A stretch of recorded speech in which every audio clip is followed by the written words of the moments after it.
ৰাজনৈতিক নেতাৰ গাড়ীত অস্ত্ৰ ভাণ্ডাৰ চৰকাৰী নিৰাপত্তা আৰক্ষীৰ সহযোগত উগ্ৰপন্থীক অস্ত্ৰ যোগান NDFBৰ নতুন কৌশল আজি উন্মোচন হ'ব ৰাজনীতিবিদ আৰু সন্ত্ৰাসবাদীৰ সম্পৰ্ক এটা দুটা নহয় চাৰিটাকৈ শক্তিশালী AK-56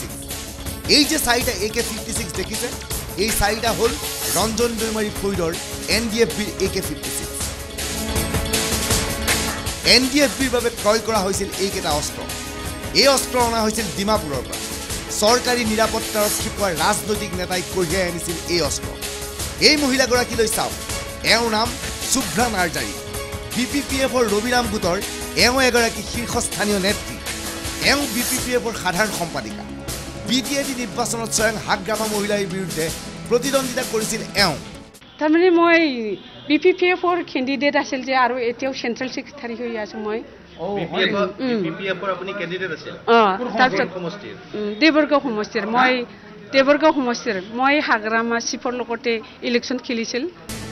এইগৰাকী মহিলাই NDFBৰ বাবে লৈ আহিছিল চাৰিটাকৈ AK-56 ডিমাপুৰৰ পৰা ক্ৰয় কৰি এই অস্ত্ৰ অনা হৈছিল কিন্তু শোণিতপুৰ আৰক্ষীৰ হাতত এই বিষয়ে আছিল আগতীয়া তথ্য সেই মৰ্মে তেজপুৰৰ কলিয়াভোৰা দলঙত আৰু কাজিৰঙাৰ বাগৰিত BPPFৰ নেত্ৰীগৰাকীৰ নেতৃত্বত অনা এই অস্ত্ৰ ভাণ্ডাৰ জব্দ কৰা হয়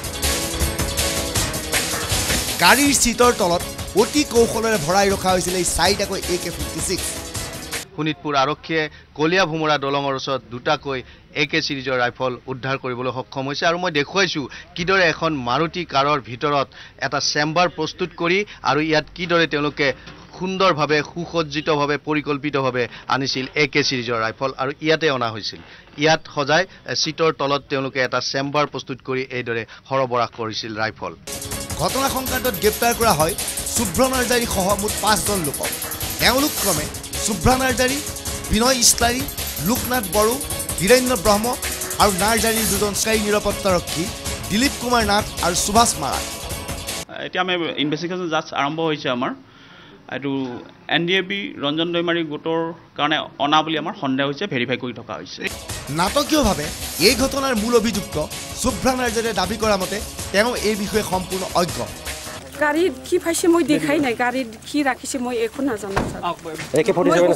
মই পইচা কথা কৈছোঁ মোৰ ফাইলতে মানে মোক পইচাই দিছে তাৰপিছত মোক এজন নাগা মানুহৰ লগত কথা পাতিব দিছে মই একো বুজি পোৱা নাই নাগা মানুহেও একো নাজানে ভাষা নাজানে আৰু ময়ো নাগা ভাষা নাজানো আনহাতে আটক কৰে NDFBৰ এজন সদস্যই জানিবলৈ দিয়া মতে এই অস্ত্ৰ ভাণ্ডাৰ লৈ যোৱা হৈছিল শোণিতপুৰ জিলাৰ বিশ্বনাথ চাৰিআলিলৈ হাজিৰা কোনে দিছিলে কিবা মই ডিমাপুৰৰ মানুহকেইটা মোৰ পৰা গাড়ীটো লৈ গৈছে